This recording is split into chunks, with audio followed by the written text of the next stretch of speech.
Magandang umaga, Canada. And of course, mabuhay ang lahat ng mga kababayang Pilipino. Saan man bahagi kayo ng mundo naroon ngayon. Welcome po sa ating maliit na YouTube channel, Datol Order. Mon Datol po. At syempre po, ang tatalakayin ko ngayong umaga, sapagkat marami nagtatanong sa akin ano bang klaseng ginagawa ko rito. Opinionated po ito at saka mga suggestion sa mga nangyayaring kaganapan na hindi lamang po sa Pilipinas kundi dito po sa Canada.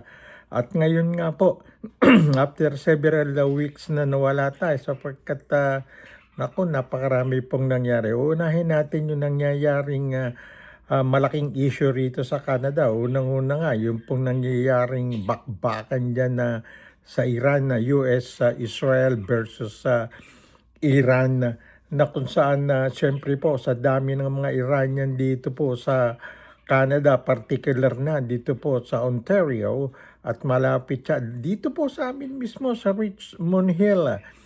Some 30-minute drive from Toronto, ang pinakamarami pong Iranian at marami kong kaibigan dyan.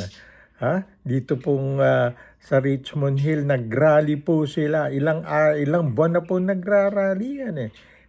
Ting Sabado at Linggo, basta wala pong pasok, nag-converts po yung napakaraming Iranian shouting for freedom. Ngayon nga po, nung nabalita na ng US na napatay na yung dating namumuno dyan si Khamenei, ay talaga naman pong napuno itong kahabaan ng yang at dito po sa may Richmond Hill, dyan sa malapit sa library. Napakaluwang po na espasyo po ron. At any rate, apektado po ang halos lahat ng bansa sa mundo, lalo na ang maliit nating bansang Pilipinas kumpara po rito sa napakalaking Canada, lalo na ang US. Unang-una, langis. Ang oil po, gaano karaking porsyento, 30 to 40% ng langis na ginagamit po ng buong mundo, lalo na dyan sa may Asia, ang galing sa Iran. Ngayon po, nagrereklamo ang ating mga kababayan sapagkat Lunes ngayon, bukas, Martes dyan sa Pilipinas o Martes na ng gabi dyan ngayon, tataas na ng todo yung sisirit na yung gasolina, yung langis dyan. 20 pesos ang dinig kong itataas ng 20 pesos yung gasolina, diesel, ganun din, kerosene, everything. Dito po sa Canada, ganun din. Ilang araw na po yan. Aabutin din ng $2 per liter. Dati, 118, 125, 128. Nadaan ako kahapon sa gasolinahang malapit dito sa amin. 195, 198 na yung per litro. Gano'n ka? Nako, yan po ang epekto ng gera. Lalo dyan sa US-Israel versus Iran nga. Napakalaki ng Iran pero dahan-dahan nang bumabagsak. At tuwan-tuwa nga dyan itong si Donald Trump. Donald Trump? Hindi naman Donald Duck, Donald Trump po, presidente ng US, sapagkat doon nakatuon ng kanyang pananaw ngayon. Wasakin ng Iran, ibalik ang puwersa ng US, pinalubog na niya yung Iranian Navy, wasak-wasak na, daming pinalubog. Alam naman po natin ang US, Russia at Israel ang may pinakabagong at modernong armas pangdigma, lalo na ang US kasama Israel. Tahimik ang Russia. Ang Russia, nakita naman po, Ukraine, hindi nila masakop. O paano makikialam yan? Ang China, nagsabi ng tumutulong daw sila sa Iran. Pero bakit hindi makaya ang US? Kawawa naman po ang mga tao. Kawawa naman po ang human beings. Nga natin dito sa ginagawang gera-gera na to. Pero para sa akin, sa tingin ko, personal kong kwento, tama na rin yung ginagawa ni Trump eh. Pulbusin na yung mga komunistang bansa na yan. Kawawa yung mga tao sa kanilang lugar. Ha? Eh, hindi naman uubra talaga Iran sa US eh. Nagsama pa yung US at Israel. Hintayin po natin. Siguro ilang linggo na lang tapos yan eh.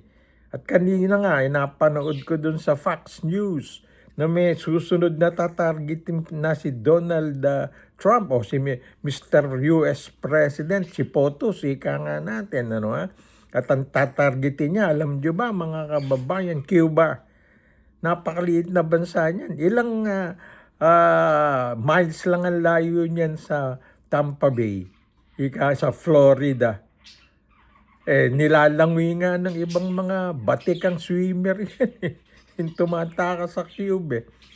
Eh, hando na nga yung Guantanamo Bay, yung kulungan ng mga Afghanistan, Taliban. Doon inilagay sila ng US. Ha? Cuba isusunod. Magulo na po sa Cuba hanggang ngayon. Ilang linggo na yata o buwan na brown out doon eh. Ha? Eh, pag ganun naubusan na ng pagkain yan, ano gagawin ng mga Cubano? Ika nga natin eh, nung nagkaroon ng embargo dyan eh, kaya nga hanggang ngayon eh, puro makaluma pala, pati kotse nga dyan eh, puro luma, alam bago, embargo nga eh.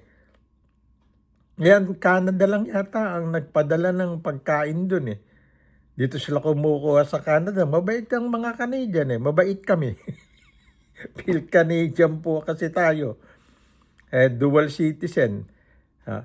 Kaya nga, sana nga po, matigil na yung gera dyan sa, matapos na, kaya nga tan, ang gera sa Iran, US-Israel versus Iran, pero ang Iran po, naglagay na sila ng bagong kapalit nung namatay na si Khamenei. Kung alam nyo ba kasi na pinilit yung anak, Khamenei the second yada, the third, or whoever. Pero dapat alam na niya gagawin. Makipag-dialogue na siya sa US. Ha? Hindi natin alam ano pa mangyayari. Hindi titigilan talaga ni POTUS yan eh, ni Trump. Hanggat hindi napupulbos ang pamunuan ng Israel at ibalik yung nararapat, yung Crown Prince.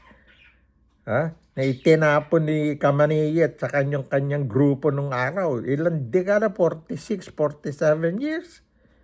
Anak ng dragon yung isang scientist ng kaibigan kong dito sa Richmond Hill. Doktor yon, kaibigan ko. Hindi ko mo nababanggitin ng pangalan. Isa sa leader dito ng Iranian na community sa Richmond Hill.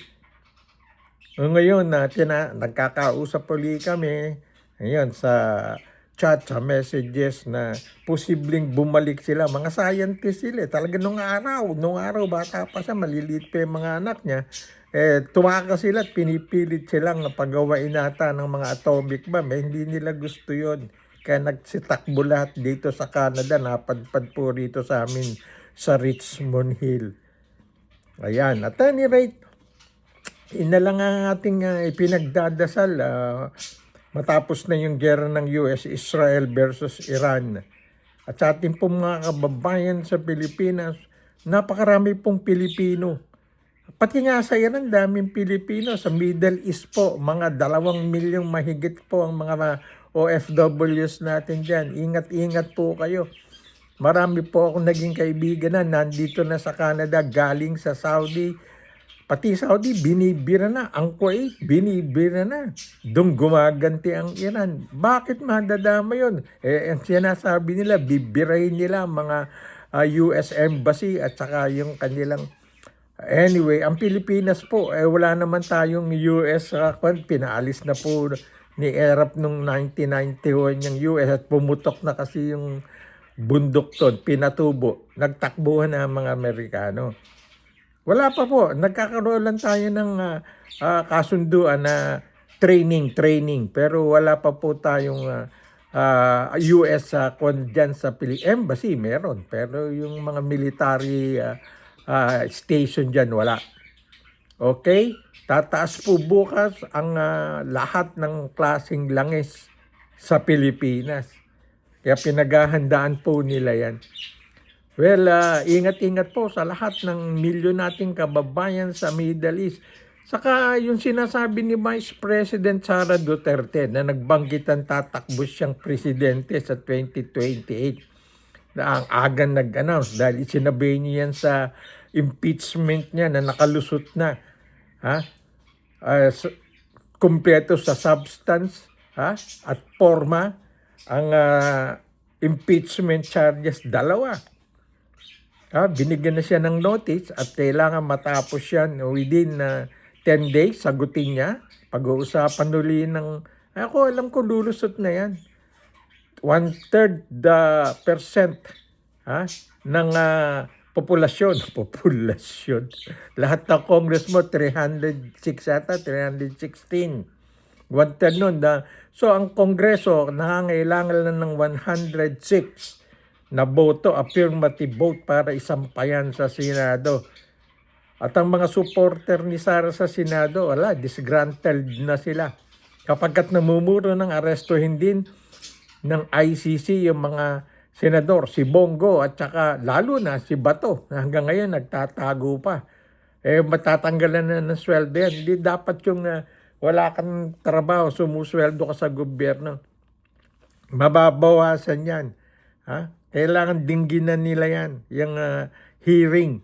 Trial kompo ang Senado. Silang didinig sa kaso. Matapos itaas ang Kongreso po, lower house, ang prosecutor sa impeachment. Talaga yung nangyari po kay Corona, napanood po lahat ng ating mga kababayan yan, lalo dito sa Canada. Hintayin po natin, darating sa Senado yan. But in the meantime, dasal po tayo. Pagdasal na nating matapos yan, naku, laking epekto po talaga. Hindi lang sa Pilipinas, dito po sa Canada, lahat ng bansa, lalo ang Amerika, natatakot ang karamihan kong kaibigan dyan, na baka magkaroon na namang pagsugod yung mga sa US. Kaya nakahanda ang US. Matindi yung ginawa naman ni Trump. Nakahanda lahat yan. Yung Cuba kasunod, Mark Rubio. Ako yun Cubano yun Immigrant na Cubano. Siya ngayon ang mamamahala dyan. Sa pagsakop ng US sa Cuba. Mangyayari yan. Matatapos yan. At bago po ako magwakas, I will just like to congratulate ang ating pong bagong reyna ng sport sa Pilipinas. Gawa ng pangalan sa mundo ng tennis. Alex Iyala. Pamangkin niya ng aming kaibigang si Noli Iyala. Dating PBA yan. At commissioner, magaling si Noli Iyala nung araw. Kaibigan namin yan nung nagko-cover pa po ako ng sport sa Pilipinas. Ngayon, pamangkin naman niya. Malaking tao yan. Si Noli around 6-footer. Si Alex Iyala, mga 5'9". Hindi ko pa siya nakikita. Batang-bata pa 20 anyos lang yan. Pero nung nag-umpisa na siyang gumampan, sinundan ko na yan. Alam naman nyo, puso namin mga sports writer yan Diane Castillo, kino-cover ko pa nung araw yan magkapatid na yan. Kaya nga po, congratulations, pumasok na siya sa 4th round. At kung pag-uusapan tataas ang puntos yan, naniniwala ako, papasok na yan sa top 25 hanggang 29. At kikitain pera, malaki na po ang kinikita niyan. Garantisado na siya sa US 105,720. Ilang milyon na yun. Pag umusad pa siya, ang kalaban niya dito sa susunod, sa round 4, ay isang Czech, Linda Noskova. Ayan, bukas po yan dito sa Canada, sa Pilipinas, Miyerkules ng umaga. Hindi na ako napuyat kagabi. Kagamukha ng sinabi ko sa aking inilabas. Diyan sa Facebook, subaybayan nyo po. At sana po, bigyan naman po ninyo ng konting like, share, and subscribe yung maliliit nating mga content creator like us. Ito po ang inyong kaibigan Mondaton. At sana po, pagdasal tayo, iligtas lahat ang ating mga kababayang OFW sa Middle East. Lalo nyo dyan sa marami po sa Iran, sa Iraq, sa Kuwait, Saudi Arabia. Almost mga 2 million pa po yung nandyan. Kokoti pa lang po na uwi. Saka hindi tama yung sinasabi naman ni Vice President Sara. Sorry po, Miss Vice President. Hindi kara-kara ka nakapagpadala ka ng eroplano ron para ilipad mo pa uwi ang mga Pilipino. Hindi po, napakarami pong bansa meron dyan. Hindi kara-kara. Makapagpadala ka man ng eroplano, hindi naman kaagad magkakaroon ng clearance eh. Wala po nakakalipad na eroplano, bihirang-bihira. Kaya wag po nating bigyan ng ganong klaseng pag-asa. Yung iba naman, ayaw naman pong umuwi ng mga Pilipino. Magtatago na lang daw sila sa shelter. Sa Pilipinas kasi, susunod natin tatalakayan itong ginawa ng 18 ex-military daw at saka yung attorney na nagsasabing nag-deliver ng 805 billion pesos. Billion po ang pinag-uusapan, 805 billion. Kakatakata yun, Kuya Kim, di ba? Mabibit-bit mo ba yung gano'n sa maleta? Libo-libong maleta po ang kailangan doon. Susunod natin pag-uusapan yan. Meantime, pahinga po muna tayo. Tanghali na, magluluto pa yung datol order. Sa lahat ng aking mga katropa pips na senior sa Pilipinas, lalo sa Nueva Ecija, magandang bati po sa inyong lahat diyan.